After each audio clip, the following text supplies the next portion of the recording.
Hello everyone. So in today's class, I want to calculate electrical field due to different charge distributions. We have seen three different types of charge distribution as line charge distribution, surface charge distribution and volume charge distribution. So now I want to calculate the electrical field due to infinite line charge.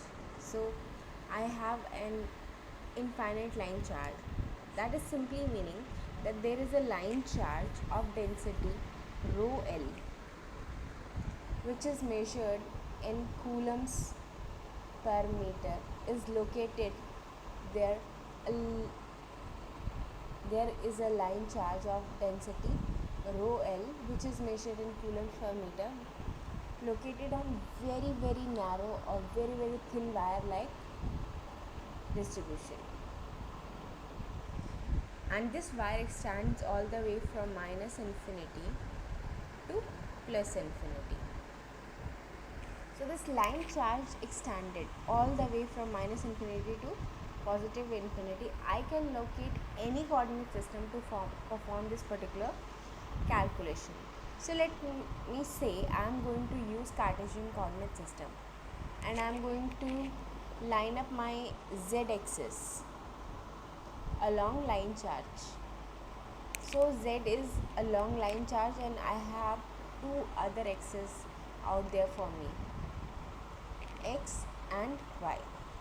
So line charge actually goes all the way towards minus infinity along z to positive infinity along z.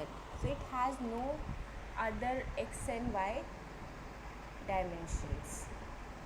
So it is such narrow that it is fitting entirely on the line. So I want to find electric field. So let us say I want to find out electric field at some point in xy plane. Suppose I want to find over here on xy plane. So I want to find electric field at some xy plane. So in this plane the value of z is equals to 0. So how do I find the electric field? Well, we are going to use this superposition rule that we have written down here, except that summation will now become an integration. Okay, integration over line along which charge is distributed. Now remember that in Cartesian coordinate system we show the line integral along z is simply dz along that particular direction. So the line integral is actually along z direction. Okay, and this dlz is actually along dz z dash. Okay, this we are talking about this. Okay, of course in this case I don't really need the vector notations. I'm not going to use vector notation. This is how the line charges changes. Okay, next I need the first located point on surface. So I'm going to locate a point at z dash height from xy plane. So I have xy location out here, and I'm going to locate a point at z dash, and I'm going to consider a small incremental distance dz hat here. So what is the charge that is there in this particular small distribution? A small like this differential length dz. So what is total charge that is this differential line segment contain? So it is simply the line density times dz, and we are really thankful that this line density is uniform in the sense that it do not depends on x and y coordinates. In fact, do not even depends on z coordinates. So it constant everywhere. It is constant everywhere. This charge density, line charge density. So this is the amount of the charge, the distribution charge that this particular line segment dz actually possess. Okay. Now this is source point. So source point is given by position vector r dash, which is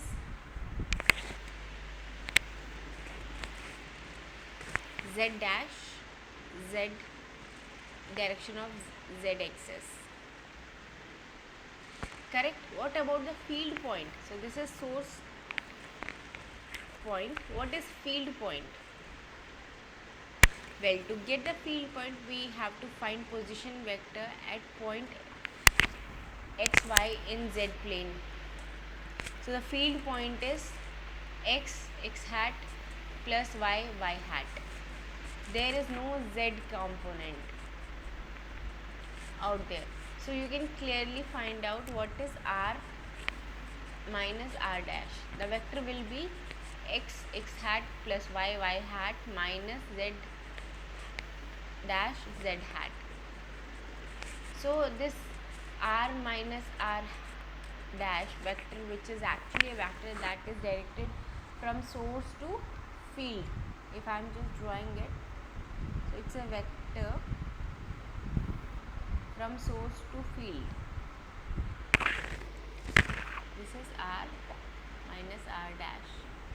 Okay.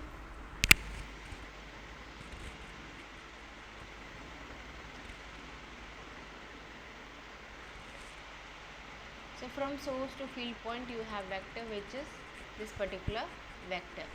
So what is the magnitude of this vector, or magnitude of cube of this vector? So it would be x square plus y square z dash square power of 3 by 2, the magnitude itself. Okay, under root, the magnitude itself is under root. So this will get cancelled, so it's cube. Okay, so now I put all this quantity inside integral and I can find out what electrical field at position x, y and 0, that is z plane at any point x and y. So this will be equals to, what is the source charge value? What is my source charge value? The incremental charge will be rho l d z dash. So I am putting the value of q. Okay, then divided by 4 pi epsilon naught.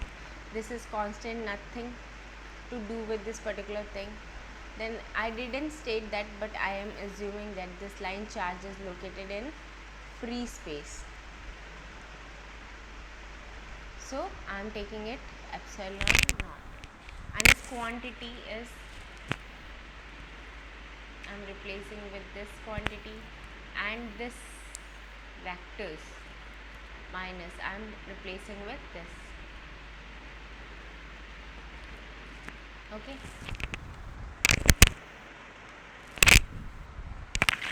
and then so I am just multiplying this r minus r prime. Okay, remember, so that vector will be x, x hat plus y, y hat minus z, z hat. No wonder people do not like electromagnetic as much as they would like to, because there is these differential integrals that are sitting over here, and these are not very straight to evaluate all the time. But the beauty of electromagnetic is that if you perform this calculation, you will realize that, or if you substitute this calculation analytically with numerical methods, you will realize electromagnetics is actually in itself very simple. Only thing is, certain of these things will make it seems complicated, but they are not really complicated. So you can get hold of a very nice table of integral blocks and then you can perform all these integration, and you can see get hold of a computer, and with a technique that I am going to discuss to you in coming lectures, you can perform this entire calculation using numerical techniques. So let us move on. So this electrical field is of course not a total field, because to get the total field I have to consider contribution of every segment. This is just a small differential, so I have to consider effect of each segment. Okay.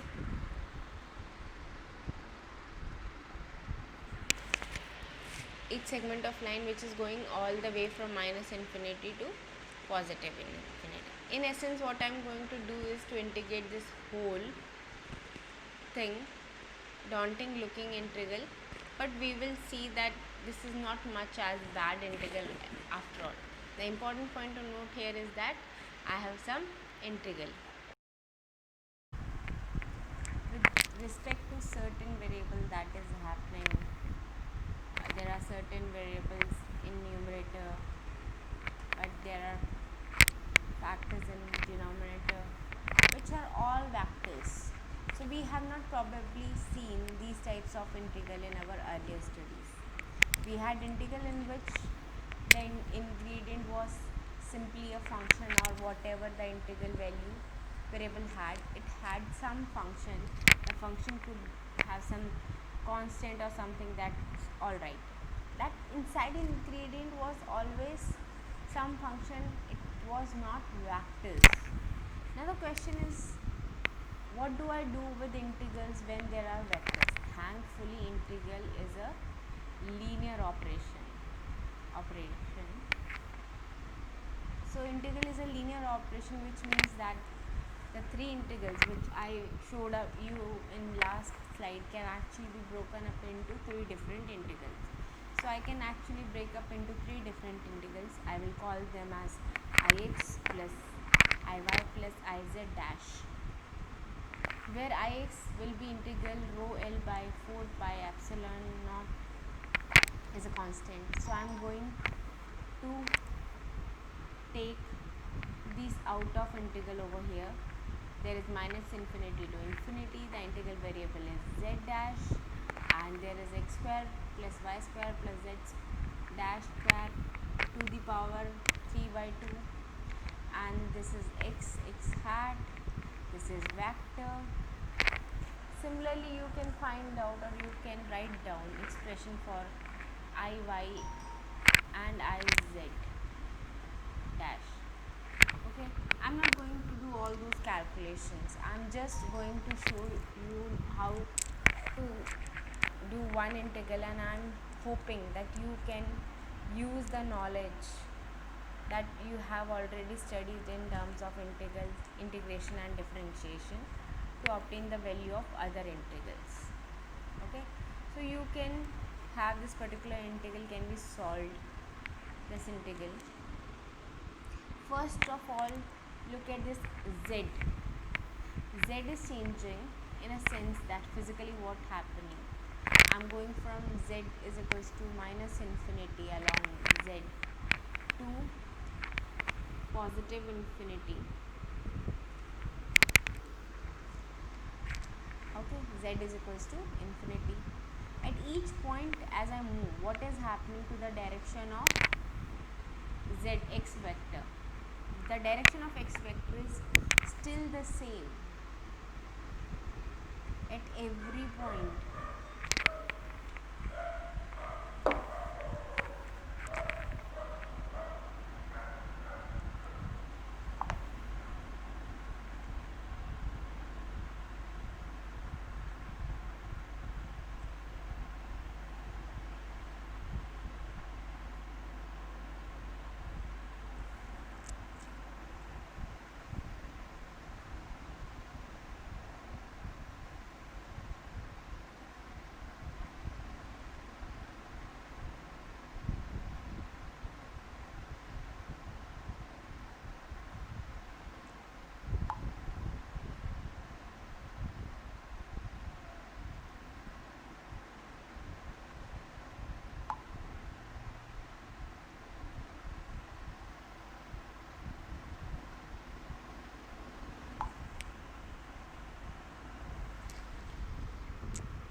the direction of x is still the same at every point along x-axis. The direction of z-axis, the direction of x vector is not changing. Okay, so x vector is remaining in same direction as x vector that would be there at origin. Okay, so x vector is also not changing in magnitude, that is the length of this arrow is not changing. So as I move up or down along x-axis, so in this particular case we can formulate that this entire term turn out to be constant with respect to z-axis. So I can take the entire constant out of integral.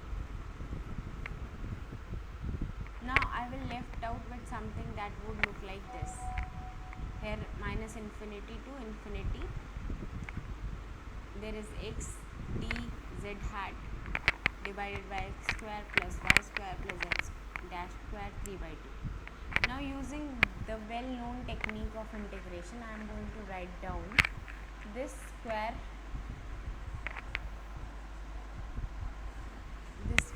as r square, x square plus y square is equals to r square.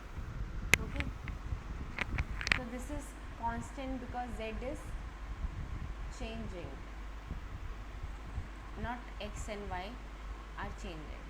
So if I have fixed x and fixed y, the only way this is changing is because of z is changing. So I can call this x square plus y square as r square. Do not really matter what r is, you should call just as a square or s square or whatever letter that you want to use, you can use it. Then write down z hat is equals to r tan theta, so that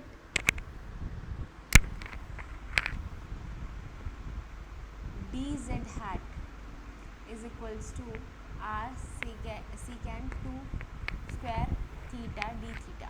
So when I am changing the integration from z dash to theta, of course I have to change the limit of integration. What is the new limit of theta? Well, theta will be equals to z dash by r. Tan theta will be equals to z dash by r, or rather tan theta. Okay, so when z is equals to z dash is equals to positive infinity, theta is equals to positive pi by 2. Okay, and when theta is equal z is equals to minus infinity, theta is equals to minus pi by 2. Okay, so integral variables from minus pi by 2 to pi by 2. So integral values are now here. I just put all the values over here. So I'm not going to write down this. You can actually take x also and do not really matter. So I have rho L x x hat by 4 pi epsilon outside of integral. I'm not really bothered about d z hat is r secant square theta d theta. Okay, from here I am writing it, and in denominator x square plus y square is equals to r square, and z is r square tan theta square, tan square theta, it's here tan square theta. So I'm just taking r square in common factor, then this 1 plus tan square theta will be secant square theta, and then this will get cancelled out, then I will remain with cube. So I am just cancelling it, cube also, r is cancelling the square, so I left with this term. Okay, so when I am integrating it with respect to minus pi by 2 to minus pi by, this term will be 2. Okay, then I am just putting the value of r square as x square plus y square, and then this is 2x, this term is 2, and I'm just putting it here. So I'll get Ix vector. Okay. So do you think integral will be equals to 0? Well, see how cos theta function is behaving. So this is, well, from minus pi by 2, pi by 2. The area under this particular curve will not be equals to 0. You can actually find out the area of the curve is 2. So if you carry out integral for cos theta, minus cos theta become minus cos theta becomes sin theta, and then when you subtract this as 2, so this result for Ix. Okay, so Ix is actually rho L by 4 pi epsilon naught. There is r square in the denominator, and on numerator I get 2x x hat. Okay, and r square I replaced with x square plus y square. Similarly, find out what is Iy. I will just clear this slide once.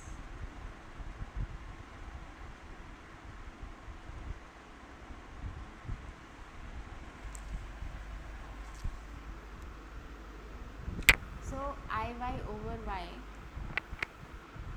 and you are going to see that this would be rho L2 y hat by 4 pi epsilon x square plus y square.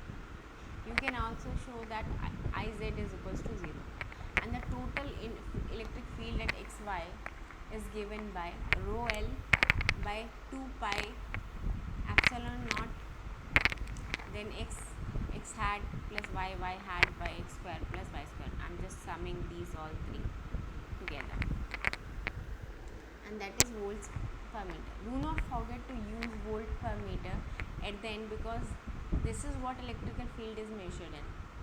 Before going to next part, let us see what this equation is telling us. What is the direction of electrical field in xy plane now? If you look at the equation and you have x and y direction over here, and the z is coming out of this particular way. So z is equals to the plane where we have calculated the electric field direction of the electric field is always along the line which is x and x hat plus y hat.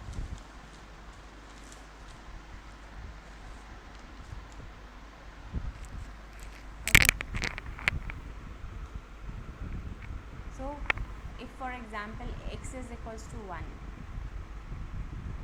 and y is equals to 1, the direction will be along x hat plus y hat, which would be making an angle of 45 degree. This will be 45 degree with respect to x-axis. So you can actually see what's the direction of electric field is always what we called radially away from the line. So my line is coming out of the slide. Okay. So what is happening to the magnitude of electric field? Well, the magnitude of electric field is obtained. So magnitude of electrical field is obtained by looking at the magnitude of particular vectors. So you have rho L 2 pi epsilon naught x square plus y square. Okay, so magnitude of this will be again x square plus y square, square root of them. So this will cancel this with 1 square root, so I left with half. Okay, so now there is a square root fellow, you can cancel them, and the only term in the denominator. So the magnitude is actually going to be rho L by 2 pi epsilon naught, and this I can replace with r. So this is my r. So this is my y, this is my x, this is my y, and r is set of all points which are at the distance r from the origin. So the magnitude of electric field is all constant over all here in this particular at distance r, and more importantly the fields are going away as not as 1 by r square, but they are going as 1 by r. Field is not going as 1 by r square, it is going as 1 by r. So this is the field of line charge and this is the field of point charge. Point charge goes as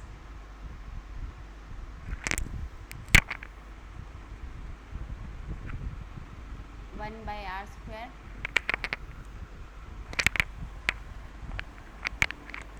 whereas line charge as 1 by r. Interesting.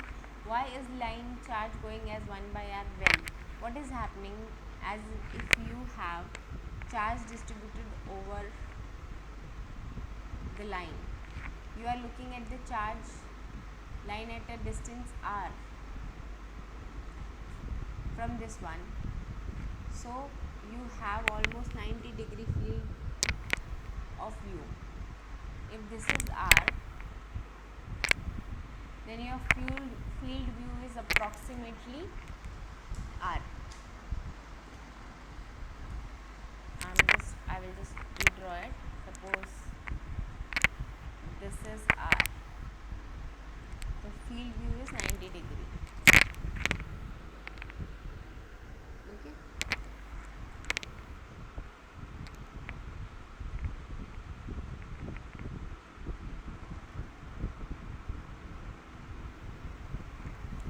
If this is r, then your field view is approximately r.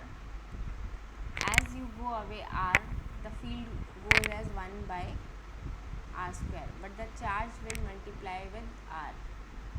So the numerator will increase and denominator will decrease as r square. And this r increase numerator composite for r decrease denominator, or r square decreasing the denominator, leave you with the field which is going as 1 by r. So now if you have followed this discussion so far, you might have several questions. One of the question is, why is this person doing this in hard way? So this, let us admit, is actually a hard way of doing this particular problem. Why? Now I was on doing this problem in a hard way because I want to illustrate that when you faced with problem in electromagnetic, do not always rush to mathematics. Mathematics will always give you correct result, there is no doubt, but about that one, as long as your physical problem is correctly set up mathematically, mathematics will always give you correct result. However, if you start building, applying mathematics, unless you are mathematical wizard, some of these problems are very hard to solve. So if you neglect the physics side of the problem, that is to say you forget how charge is distributed, you forget how to choose a proper coordinate, you neglect what a major aspect of this kind of problem is called symmetry. So you will be doing lots of work which you would have done in very short time. So if you had taken care of all these things, so you never forget to use symmetry, never forget to set up approximate coordinate system to reduce the amount of work that you are doing in order to get the same result. So this result is correct. Only thing I had, it's the hard way to show you that never do these types of problem in this hard way. Look for symmetric, look for appropriate coordinate system, and your work will be done in much faster way. So the question is, of course, is the coordinate system not suitable for these types of charge distribution? The answer is no. There are other coordinate systems, and we are going to see in cylindrical coordinate system this whole problem, and some surprises will be there if you are coming from Cartesian coordinate system, and hopefully keep these surprises in your mind. We considered the infinite line charge problem earlier. We are going to revisit the same problem and learn how to use cylindrical coordinate system. So this is something called as circular coordinate system. It's not really matter. I am again I have again a uniform charge of line density omega L kept on z axis, okay, going all the way from minus infinity to plus infinity. I can consider a line segment of height z dash on from z0 plane, starting from horizontal plane, and I consider a small segment d z hat. The total charge will be omega L into dz hat, this, okay. Now I have to find out the field at point in the plane, which I am now going to consider any journal r, phi and z, okay. So I am not looking for z equals to 0, although you can solve this problem with z equals to 0. Let me consider any z value and see what happened, okay. So you will see that the problem do not become complicated at all. So what is the unit vector for this one? Okay, so what is unit vector for field point, and what is the unit vector for source point? This is my source point, this is my field point. Vector of source point is r dash is equals to x dash z dash z hat. This is the height of the z hat, and what is the vector of this field point? Field point, this is source point, this is field point, okay. I turn out that vector for field point has no phi component. Again remember, just because there is no phi component, it doesn't mean phi itself is 0, okay. So I have this as r hat plus z hat. Again remember, there is no phi component. No phi component doesn't mean phi equals to 0. In fact, phi will be non-zero. We will see later why phi do not enter into picture over here. So what is this vector from source to field? The vector r minus r dash, which is r hat plus z minus z dash z hat along z, okay. So now we use expression of electric field. We integrate in appropriate dimension. So I am looking at electric field at particular point r, phi and z in plane. So this will be equals to phi l by 4 pi epsilon naught. I am going to take this as constant anyway outside, so I am going to put this constant outside the integral first. Integration is along z direction, minus infinity to plus infinity. Inside I have r minus r hat, magnitude of r dash cube, right? So I have r hat plus z minus hat, okay, divided by r square plus z minus z hat 3 by 2, and the entire thing is actually integrated along z dash. Now I still have an integral which has a component 3 by 2, but now I know how to solve that integral. But what is the big change I have done? If you look, what is the big change? What has happened? Out of 3 integral, 1 integral has dropped out, okay. So 1 integral is dropped out. Now there are only 2 integral for me to work around.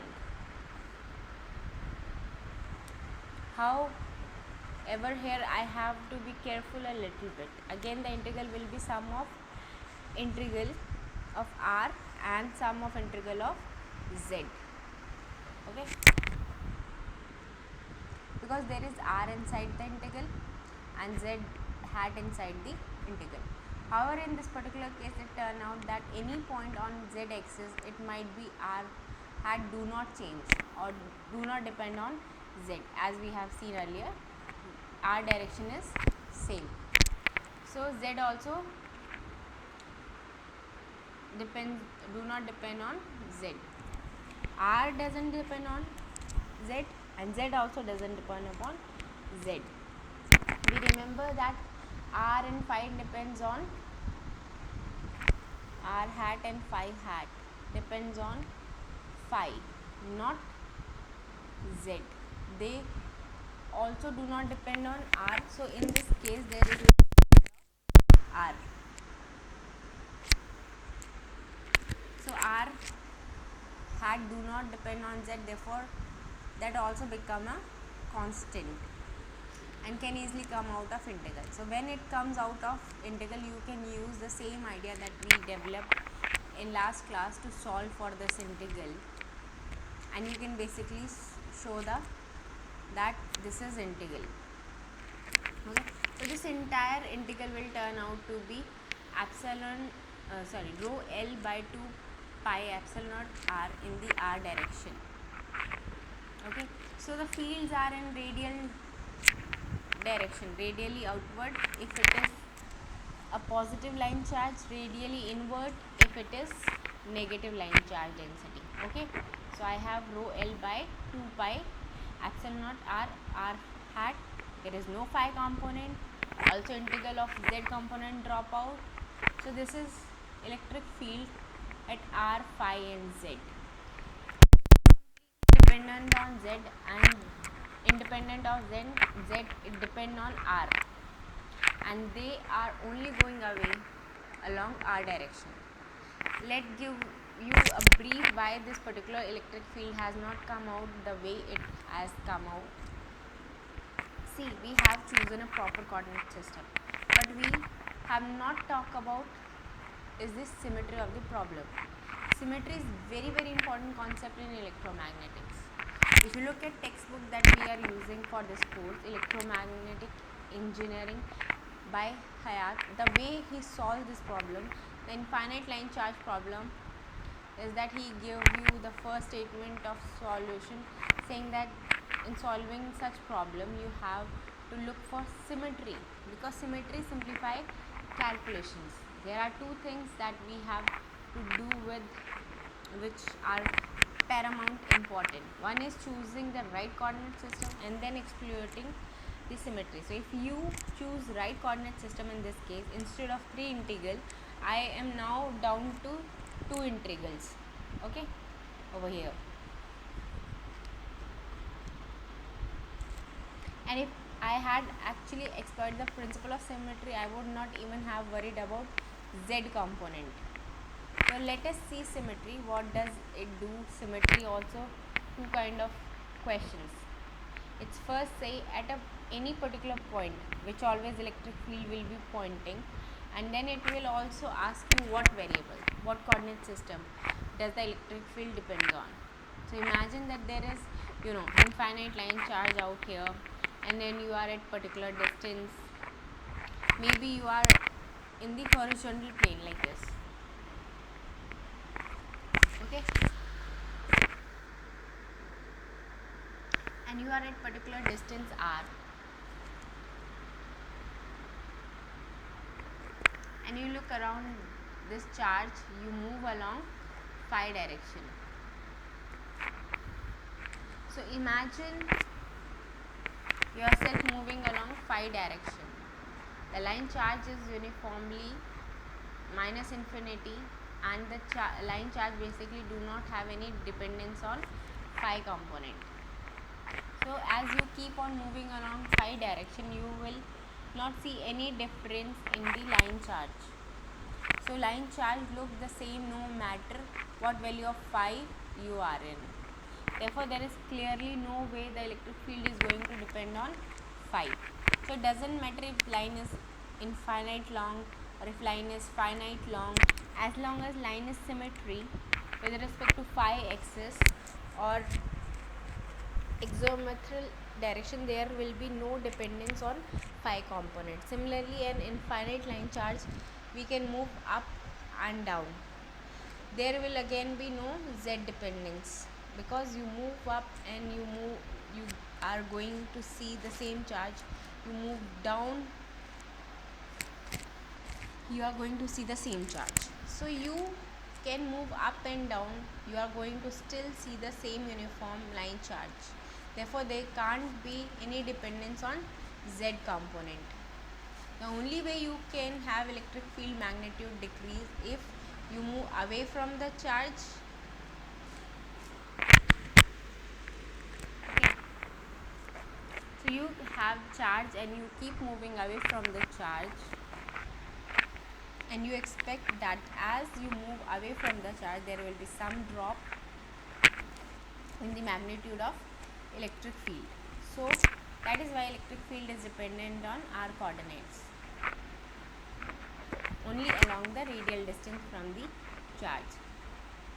Suppose you are at particular point and you say can there be phi component in electric field? The answer is no, because to have phi component, remember electric field is a force. Essentially in some sort of force, you can place the test charge at point, then you see if there is A to be a component along phi, there has to be some other charge which has to give you the force in phi direction. There has to be a charge in phi direction, but we have no such charge. We have only one charge, and that is along z axis, and that would not give you phi component. So there is no phi component in electric field. Can there be component along z direction? For a finite line charge, if I have to say that okay, there is some non-zero z direction, it also means that there is charge somewhere which is giving you field along z axis, but that is not the case here. The only electric charge that we have, charge distribution that I have, is sitting on z axis. It is sitting along from minus infinity to infinity. If at a distance, if I take a charge and there for this distance I need to have a z component, then I need to have a force somewhere over. If I need z component, I need a force somewhere over here, upward.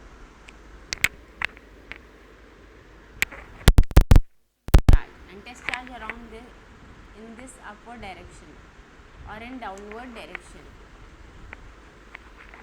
right?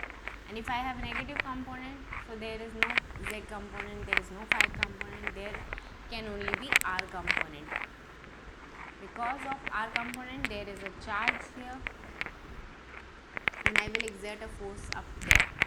So if you had actually exploited all these symmetry, you could have concluded that we need not to even have z axis. So I didn't introduce this for a very specific reason. This is the another law which we are going to study very shortly, called Gauss law. Gauss law is specifically meant for exploiting symmetries, and the problem that we took from two classes to solve can actually be solved easily by if you apply Gauss law. So we are going to do that one. We get acquainted with particular law. So for now we are not putting any symmetric argument. However, we are only going to choose the appropriate coordinate system. That is what I have done here. Another basic charge configuration is infinite charge having a uniform density of rho s coulombs per meter square. Such charge distribution may often be used for approximate that found on conductor of a strip transmission line or a parallel plate capacitor. Rho s is commonly known as surface charge density. Okay, so let us place a sheet of charge with y and z plane in yz plane, and again consider symmetry. We see first that field can't vary with y and z. Then that y and z arises from differential element of charge symmetry located with respect to the point at which field will cancel. Hence Ex is presented and this function component is a function of x along. So let us use field of infinite line charge by dividing them infinite sheets into differential width strips. So one such strip is shown in this figure. The line charge density or charge per unit length is rho L equals to rho S dy dash, and distance from line charge to journal point P on x-axis is under root square of x square plus y dash square. So the contribution of Ex at point P from this differential width strip is then dEx hat is equals to rho S dy dash 2 pi omega naught, r value is under root r square plus y dash square cos theta. Okay, and I am just putting the value of cos theta again, that is x by. Okay, adding the effect of all strips, I will get this expression. I will just clear the term. Okay, if I am adding all the strips, I will get this expression. Then I am differentiating it, integrating it, and if the point P was chosen on negative axis, this is my electric field due to sheet charge. I am just integrating it. Okay, in similar way, and if P point was chosen on negative axis, then it will be minus sign. For a field is always directed away from positive charge. The difficulty in sign is usually overcome by specifying a unit vector an, which is normal to the sheet and directed outward away from it. Then my electric field expression will be rho s by 2 epsilon naught unit vector. So this is startling answer for field is a constant in magnitude and direction, and it is just as strong as million miles away from the sheet as it is right off the surface. Returning to our light analogy, we see that a uniform source of light on ceiling of very large room leads to such just as much illumination on square root of on the floor as it does on square root of few inches below the ceiling. If you desire greater illumination on this object, it will do good to hold looks closer to such light source. Okay, if we now visualize a region of space filled with tremendous number of charges separated by minute distance, such as the space between control grid and the cathode and electron gun assembly of cathode ray tube operating with space charge, we see that we can replace this distribution of very small particle with smooth continuous distribution described as volume charge density. Just as we discussed water as having a density of 1 gram per centimeter cube, even though it consists of atomic and molecular size particle, we are able to do this only if we are uninterested in small irregularities in the field. As we move from electrons to electrons, or we care little that the mass of the water actually increases in small but finite steps as each molecule is added. So this is really non-limitation at all, because the end result of electrical engineering are almost always in terms of current in receiving antenna voltages, an electronic circuit, or a charge on a capacitor, or in general in terms of some large scale microscopic phenomena. So it is very slam dunk that we must know a current electrons by electrons. So we denote volume charge density by rho v, having unit of coulombs per meter cube. So that small amount of charge delta q in a volume delta v is given by delta q is equals to rho v dv. and we defined rho v mathematically by using limiting process. Okay, so that total charge within some finite volume is obtained by integrating throughout the volume. Only one integration sign is customary, indicate that the differential dv signifies integration through a volume, hence a triple integration. Fortunately, we may be contest for most part with no more than individual integrals. For multiple integrals are very difficult to evaluate in all but the most symmetrical problem. The incremental contribution of electric field at R produced by incremental delta S at R dash is delta E R dash, means electrical field at R dash produced by integral charge at R dash is given by this formula. Okay, and we know that charge is given as rho L by delta V. So we put that if we sum the contribution of all volume charge in a given region and let volume element delta V approach to 0, the number of these elements become infinite and summation become as integral. Okay,